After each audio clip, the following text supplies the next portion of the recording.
ओम शांति। आज बाबा के 17/12/2022 के महावाक्य। बाबा ने कहा, मीठे बच्चे जी बाबा, इधर उधर बैठकर फालतू बातों में अपना टाइम वेस्ट मत करो।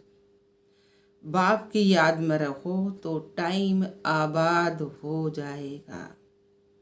बाबा की याद में रहेंगे तो टाइम आबाद हो जाएगा। प्रश्न दिया बाबा ने, बाप का शो कौन से बच्चे निकाल सकते हैं?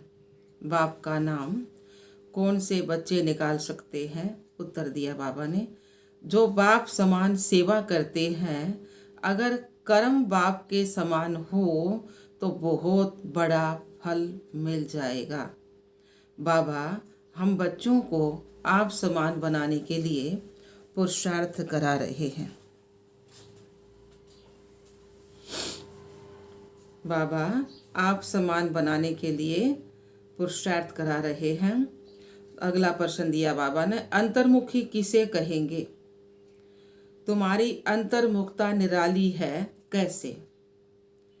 उत्तर दिया बाबा ने, सोल कॉन्शियस होकर रहना ही अंतर्मुखी बनना है। अंदर जो आत्मा है उनको सब कुछ बाप से ही सुनना है। एक बाप से ही बुद्धि योग रख गुणवान बनना है। यही है निराली अंतर्मुखता। गीत आया है, ओम नमो शिवाय। मैं आत्मा शिव बाबा को नमस्कार करती हूँ। ओम शांति। मीठे मीठे सिकलदे बच्चों ने यह गीत सुना। बाप की महिमा सुनी और बाप की महिमा का फल फिर बच्चों को मिल रहा है। और बच्चे फिर बाप का शो करते हैं, परंतु शो तब करेंगे जब उन जैसी सर्विस करेंगे, वह फल भी भारी पाएंगे। अब तुम बच्चे प्रैक्टिकल में हो, भगत सिर्फ गाते रहते हैं। तुम जानते हो बाप दादा संगम पर हमारे सम्मुख बैठे हैं। बाप जरूर दादा के तन से ही बताएगा ना। यह बच्चों को पक्का निश्चय है।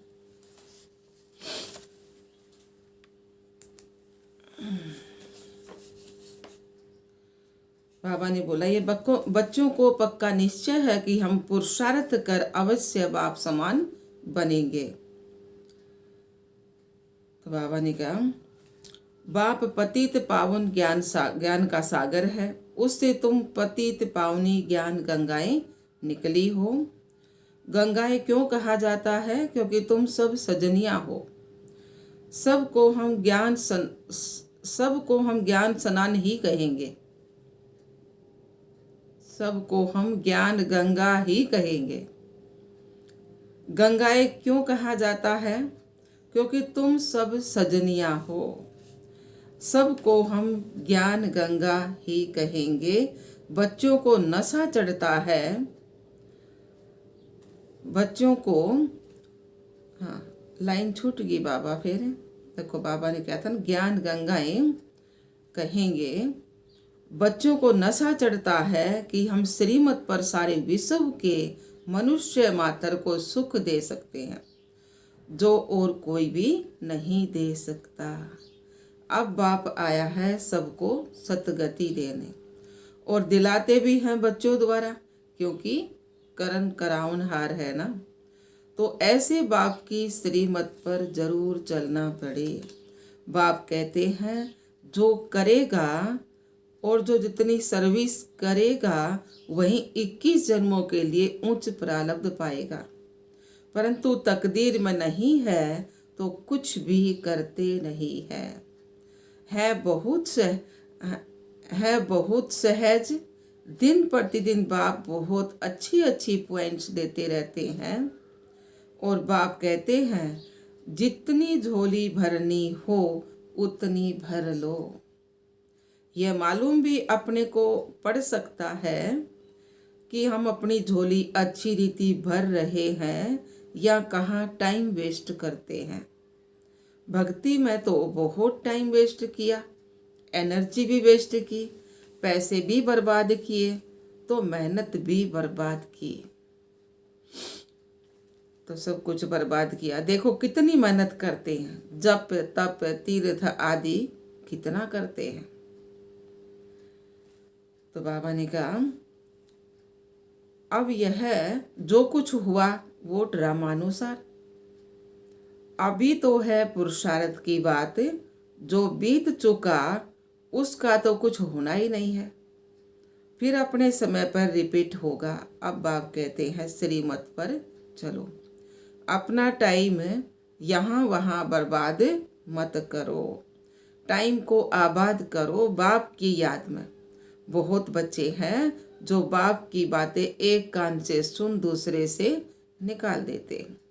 जो अच्छी रीति धारण करेंगे वह फिर औरों को भी जरूर सर्विस करेंगे, औरों की भी फिर जरूर सर्विस करेंगे, अपना समय कहाँ भी बर्बाद नहीं करेंगे। बहुत बच्चे हैं जो सारा दिन बाहर मुखी रहते हैं। बच्चों को पुरुषार्थ कर अंतर्मुखी बनना है। अंदर आत्मा है ना, यह निश्चय करना है कि हम आत्माओं को बाप समझा रहे हैं कि बच्चे तुमको सोल कॉन्शियस होकर रहना है। सच्चा अंतर्मुख इसको कहा जाता है। हमारे अंतर्मुख होने की बातें ही निराली हैं। अंदर जो आत्मा है उनको सब कुछ बाप से ही सुनना है। बाप प्यार से बच्चों को बार बार समझाते हैं। माता पिता और भी जो अनन्य भाई बहन हैं जो अच्छी सर्विस करते हैं उन्हों से तुमको सीखना है। भल थोड़े बहुत अवगुण तो सभी में अभी हैं, ऐसा तो कोई नहीं है ना जिसमें कोई अवगुण नहीं है। कोई भी गाते भी हम मुझे निर्गुण हारे में कोई गुण नहीं। अभी तुम बच्चों को गुणवान बनना है, तो सब बन सकते हो जब बाप के साथ बुद्धि योग होगा। तब बन सकते हो जब बाप के साथ बुद्धि योग होगा। माया तो बहुत भटकाएगी। बच्चे गिरते और चढ़ते रहते हैं। जो बॉडी कॉन्शियस रहते हैं वह गिरते रहते हैं, जो सोल कॉन्शियस रहते हैं वह गिरते नहीं हैं। वह बाप से अंजाम मतलब वायदा करते हैं कि हम यह काम करके दिखाएंगे। तो बाबा ने क्या था ना, काम कर पूर्ण पवित्र बनकर ही दिखाएंगे। अंदर में यह पक्का निश्चय करना चाहिए कि हम बाप से पूरा वर्षा लेंगे, कहाँ भी फालतू टाइम नहीं गवाएंगे। बच्चों को शरीर निर्वाह भी करना है। घर बार छोड़ना तो हठयोगी सन्यासियों का काम है। तुमको तो अपनी रचना की भी पूरी देखरेख करनी है। जो रचना रच रखी बच्चे हैं उनकी भी देखरेख करनी है। और दिल में यह निश्चय रखना है कि इन आँखों से हम जो देखते हैं वह सब विनाश हो जाने वाला है। इसमें ममता रखने से ही अपना नुकसान करेंगे। ममता एक बाप से रखना है। मुख्य बात है ही पवित्रता की। इस पर ही पवित्रता पर ही बहुत हंगामे होते हैं। क्रोध पर इतना हंगामा नहीं होगा। बाप कहते हैं यह काम विकार तो इस समय सब में प्रवेश है, सब विकार से पैदा होते हैं। तुम समझा सकते हो कि हम भ्रष्टाचारी को श्रेष्ठाचारी बनाने में मदद कर रहे हैं। अब तुम बच्चों को सोल कॉन्शियस बनना है, आत्मिक स्थिति में रहना है। पतित पावन बाप को याद करना है। बुलाते भी हैं, हे पतित पावन आओ, तो आकर क्या करेंगे? जरूर पावन बनाएंगे ना। यहाँ स्नान आदि की तो बात ही नहीं है। बाप कहते हैं मामेकम याद करो और कोई उपाय है ही नहीं। योग अग्नि से ही तुम पतित से पावन बनेंगे। आयरन एज से तुम गोल्डन एज में जाएंगे। लोहे की सी आत्मा हो रही थी तो सोने की सी बन जाएगी ना फिर। तो यह एक ही उपाय है, दूसरा कोई उपाय नहीं है। सब बीमारियों की एक ही दवाई है। कौन सी दवाई? बाबा की याद। तो बाबा ने कहा इससे ही सब दुख दूर हो जाएंगे। बाप की याद से वर्षा भी याद आएगा। बाप माना ही वर्षा। लौकिक बाप भल कितना भी गरीब होगा तो पाई पैसे बर्तन आदि का कुछ तो वर्षा देगा जरूर। तो तुमको पहले बाप को और फिर वर्षे को याद करना है। बाप कहते हैं मन मना भव और मध्याजी भव। मन मना बाबा को याद करो और लक्ष्मी नारायण जैसा, विष्णु जैसा बनो। बाप तुमको सभी वेद शास्त्रों का सार समझाते हैं, दूसरा कोई भी यह सार जानते ही नहीं है। बाप सीधा कहते हैं बच्चे, दे अभिमान को छोड़ दो। तुमको समझाना चाहिए कि हम आत्माओं से बाप बात कर रहे हैं, खुद भगवान बात कर रहे हैं। निराकारी बाप निराकारी बच्चों को ही कहेंगे कि तुम आत्माएं कानों से सुनती हो। बाबा कह रहे हैं आत्माओं कानों से सुनती हो, तुम ही सब कुछ करती हो। कोई भी हालत में बच्चों को दे अभिमानी नहीं बनना है, अपने को आत्मा समझ बाप को याद करना है। तो बाबा ने कहा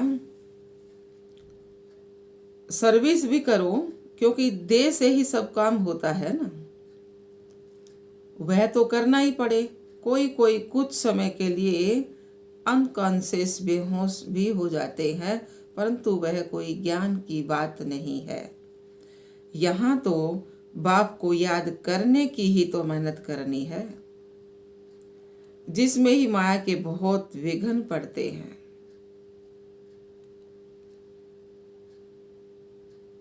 बाबा ने बताया तुम जानते हो हमने बाप की गोद ली है, तो बाप को जरूर याद करना पड़े। भोग बनाते हो तो भी शिव बाबा को याद करना है। आगे भोग बनाते थे तो कृष्ण को, राम को, गुरु नानक को याद करते थे, गुरु वाणी पढ़ते थे। याद में बनाएंगे तब तो शुद्ध होगा ना, फिर प्रैक्टिस पड़ जाती है। यहाँ भी बाप की याद की प्रैक्टिस पड़ जानी चाहिए।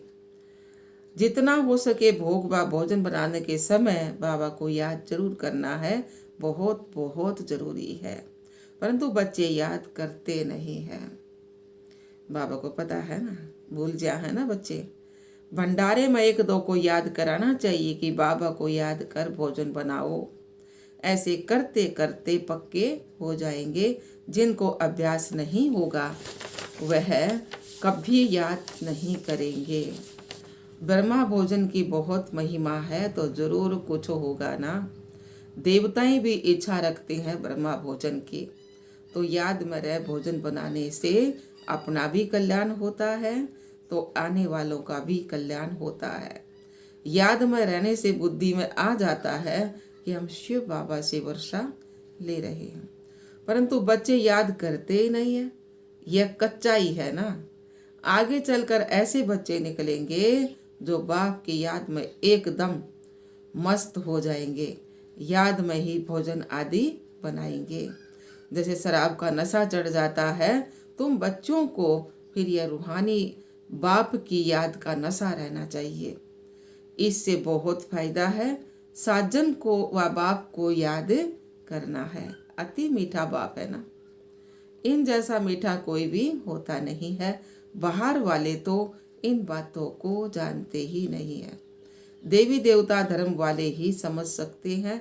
तत्मेव माताश्च पिता तत्मेव बंधुश्च सखा। तो यह एक निराकार बाप की ही महिमा है।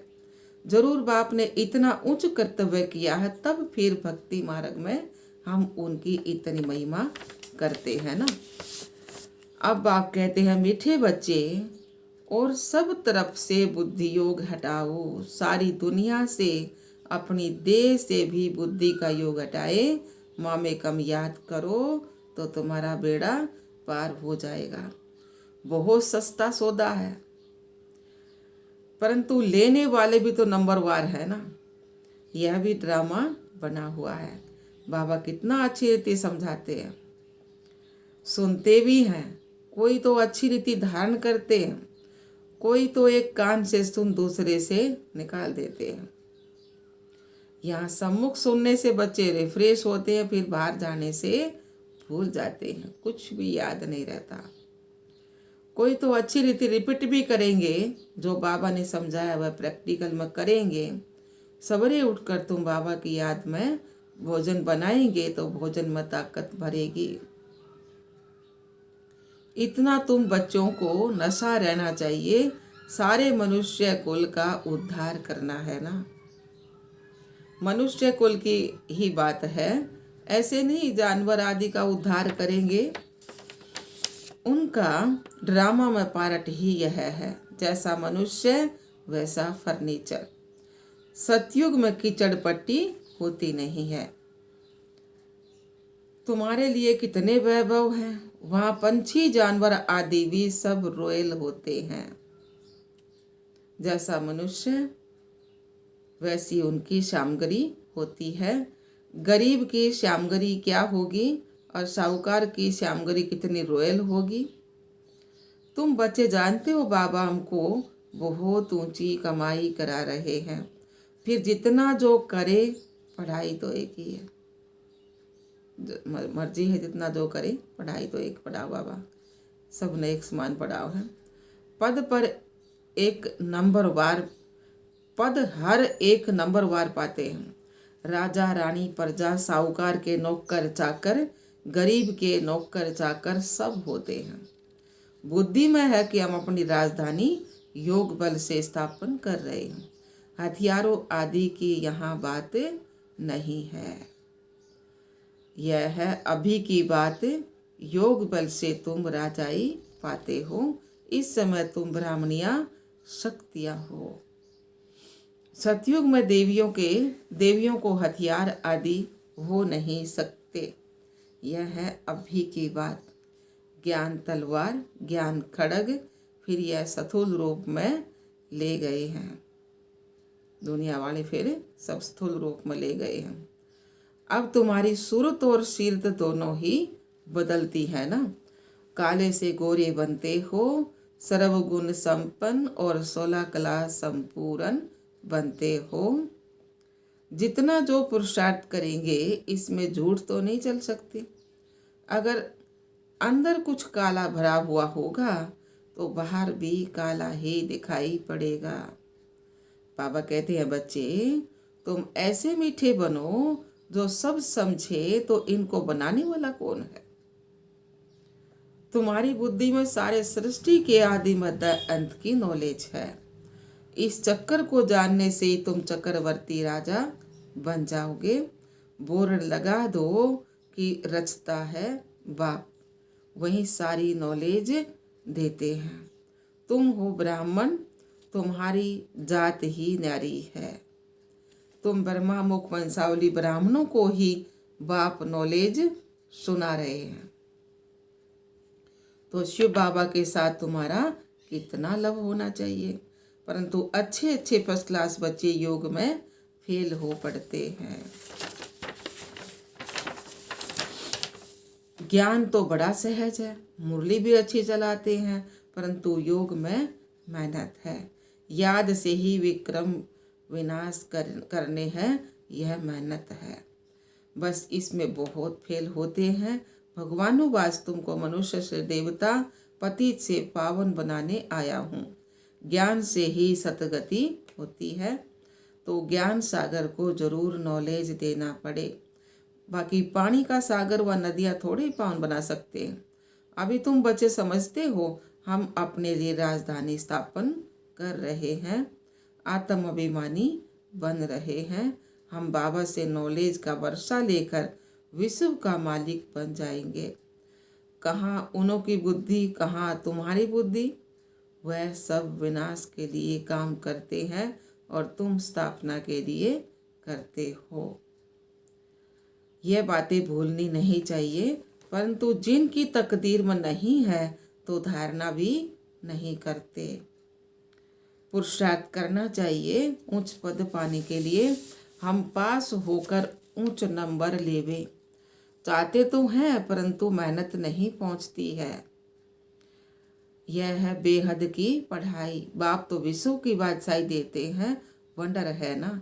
बहुत प्यार से समझाते हैं बच्चे, मुझे याद करो। हड्डी याद करना है, बाप फिर से आया हुआ है, हम जरूर बाप की मत पर चलकर पूरा वर्षा लेंगे। बाबा हम आपको जान गए हैं, बाबा को देखा ही नहीं है, घर बैठे भी टचिंग हो जाती है। कोई तो थोड़ा सुनने से ही नशा चढ़ जाता है, तकदीर भी साथ देती है ना। कोई फिर संग दोष में आकर पढ़ाई भी छोड़ देते हैं। रावण मत वाले अलग हैं, ईश्वरीय मत वाले अलग हैं। तुम बच्चे जानते हो कैसे राजा स्थापन हो रही है योग बल से। बाहुबल अनेक प्रकार का है, योग बल एक ही प्रकार का होता है। अच्छा जी बाबा, मीठे मीठे सिखला दे बच्चों प्रति माता पिता बाप दादा का याद प्यार और गुड मॉर्निंग। रूहानी बाप की रूहानी बच्चों को नमस्ते। हम रूहानी बच्चों की रूहानी बाप दादा को याद प्यार गुड मॉर्निंग, नमस्ते नमस्ते नमस्ते जी। हम बाबा के बच्चे सदा रहें हंसते और हंसाते, उड़ते और उड़ाते, पढ़ते और पढ़ाते। शुक्रिया मीठे बाप दादा, शुक्रिया बाबा, लाख बार शुक्रिया बाबा। धारणा बाबा ने सुनाया है। पहला पॉइंट, अंतर्मुखी बन एक बाप से ही सुनना है। एक बाप के साथ बुद्धियोग रख गुणवान बनना है, भार मुक्ता में नहीं आना है। दूसरा पॉइंट है, रूहानी बाप की याद के नशे में रह भोजन बनाना व खाना है, पक्का योगी बनना है। वरदान दिया बाबा ने, सब राज्य की समर्थी द्वारा तूफानों को तोहफा बनाने वाले अखंड सुख शांति संपन्न भव। सब राज्य की समर्थी द्वारा तूफानों को तोहफा बनाने वाले अखंड सुख शांति संपन्न भव। सार में सुनाया बाबा ने, अखंड सुख शांति में संपन्न जीवन का अनुभव करने के लिए सब राज्य अधिकारी बनो। सब राज्य अधिकारी के लिए तूफान अनुभवी बनाने वाले उड़ती कला का तोहफा बन जाते हैं। उन्हें साधन, सेल्वेशन व प्रशंसा के आधार पर सुख की अनुभूति नहीं होती, लेकिन परमात्म प्राप्ति के आधार पर अखंड सुख शांति का अनुभव करते हैं। किसी भी प्रकार की अशांत करने वाली परिस्थितियां उनकी अखंड शांति को खंडित नहीं कर सकती। स्लोगन दिया बाबा ने, सदा भरपूरता का अनुभव करना है तो दुआएं दो और दुआएं लो। सदा भरपूरता का अनुभव करना है तो दुआएं दो और दुआएं लो। अच्छा, ओम शांति बाप दादा।